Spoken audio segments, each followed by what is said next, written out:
Assalamualaikum warahmatullahi wabarakatuh.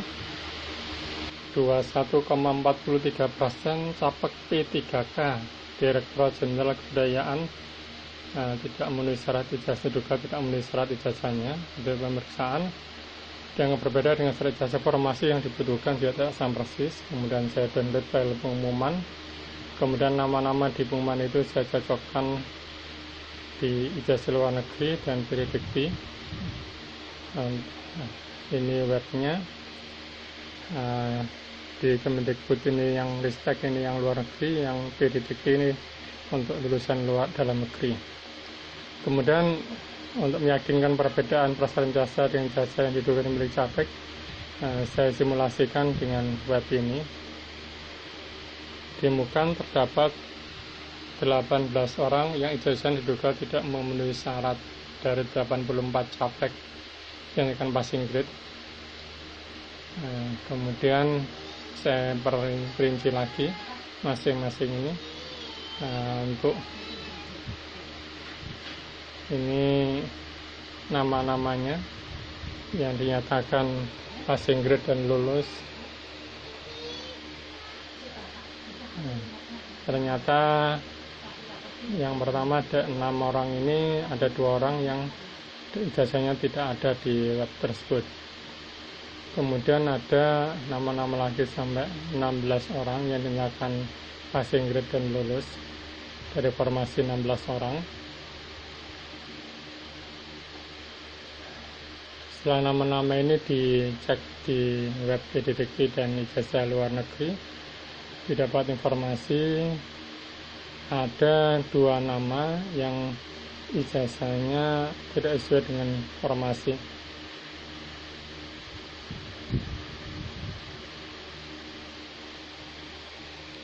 Ini nama-namanya.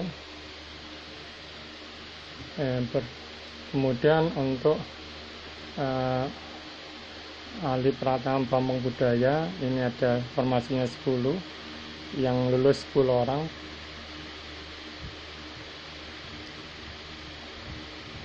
Dari 10 orang ini kita akan lihat bagaimana ijazah-ijazahnya. Ini 7 orang dari 10 orang itu yang dinyatakan passing grade dan lulus.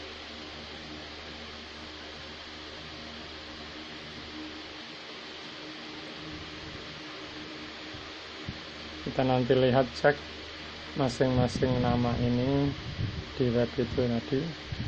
Ada 1 nama yang tidak ada di web, kemudian ada 3 nama yang ijazahnya tidak sesuai dengan formasi.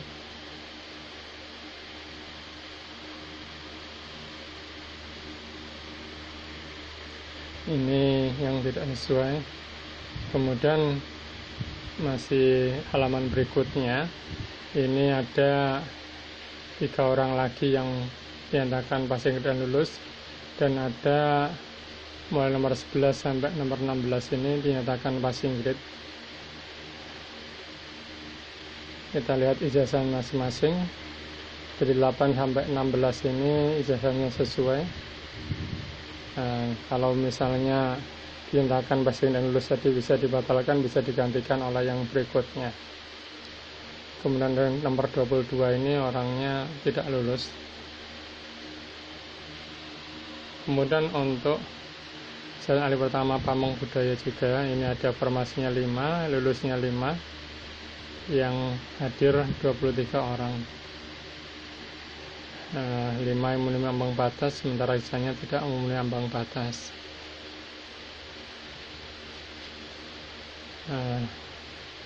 Dari 5 orang ini nama-namanya masing-masing orangnya dicek lagi di web Dikti dan web ijazah luar negeri. Ada 3 nama yang jurusannya tidak sesuai dengan formasi yang dibutuhkan.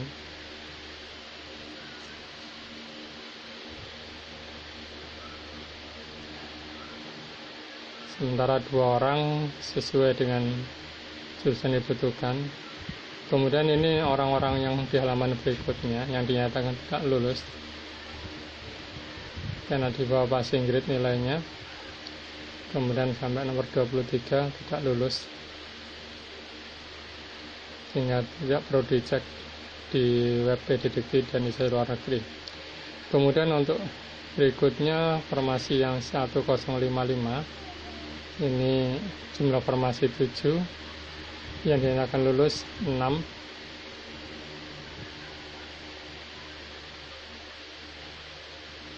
Nanti kita cek nama-namanya, ini nama-namanya. Ada 6 orang dinyatakan passing grade dan lulus, dan sisanya tidak lulus. 6 orang ternyata sesuai ijazahnya, dibutuhkan dengan persyaratan formasi. Kemudian untuk 1056,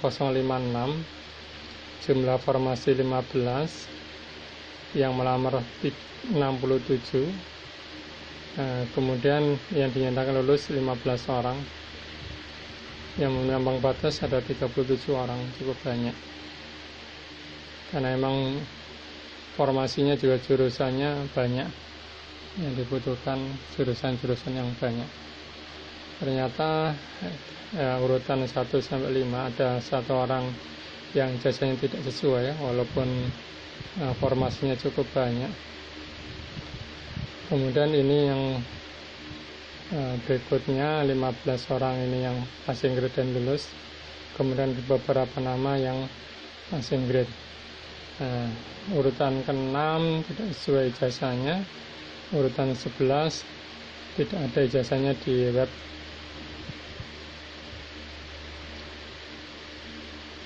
Jadi walaupun banyak di formasi ijazah yang diperlukan, ternyata masih ada juga yang tidak sesuai. Kemudian nomor 13 sudah tidak sesuai, 14 sama 16 setelah dicek di web tidak sesuai ijazahnya. Malah ada yang dibutuhkan S1 tapi yang melamar S2, sehingga saya ragu S1 nya ini sesuai enggak, karena enggak ada datanya. Nah, ini yang passing grade-nya cukup banyak. Nah, kalau misalnya yang lulus tadi dibatalkan, bisa menggantikan ini. Kemudian nomor 21 tidak ada ijazahnya. Kemudian nomor 28 ijazahnya tidak sesuai dengan yang dibutuhkan.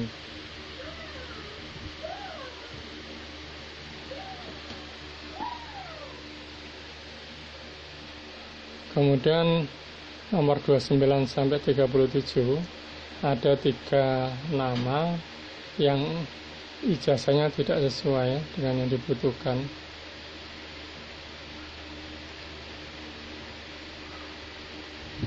S1 agroteknologi, S1 manajemen, ini tidak dalam formasi.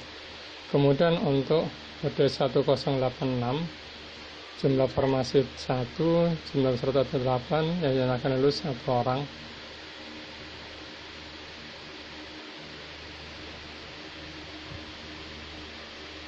Dan lihat nama-namanya, ada 1 orang dinyatakan lulus di Nurdianti dan ijazahnya sesuai dengan yang dibutuhkan.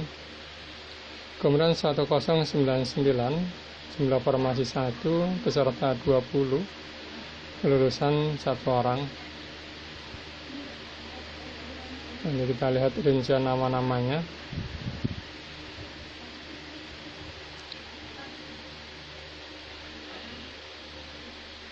Ada 1 orang dinyatakan passing dan lulus, sementara nama-nama berikutnya dengan passing grade. Kita coba cek ijazahnya, ternyata yang passing lulus ini ijazahnya yang diduga tidak sesuai. Nanti bisa urutan kedua bisa menggantikan kalau memang dicek ternyata nggak sesuai beneran. Kemudian nomor 3 tidak ada datanya, nomor 6 dan 7 tidak sesuai dengan ijazah yang dibutuhkan. Jadi passing grade-nya cukup lumayan banyak, dari kebutuhan cuma 1 orang. Kemudian ada beberapa orang yang tidak lulus dengan keadil. Ini yang passing grade tadi, ada ijazah yang nggak sesuai, ada S1 manajemen.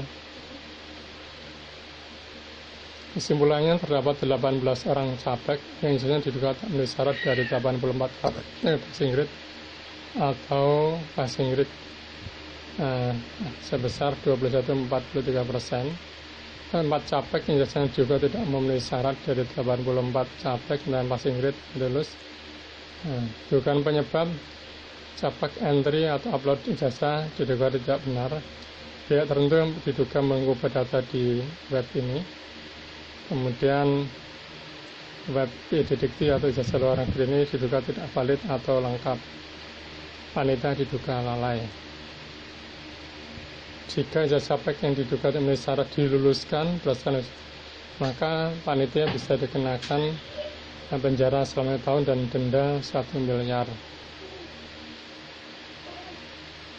Dari respondensi kasus Mataram, Yuliawati.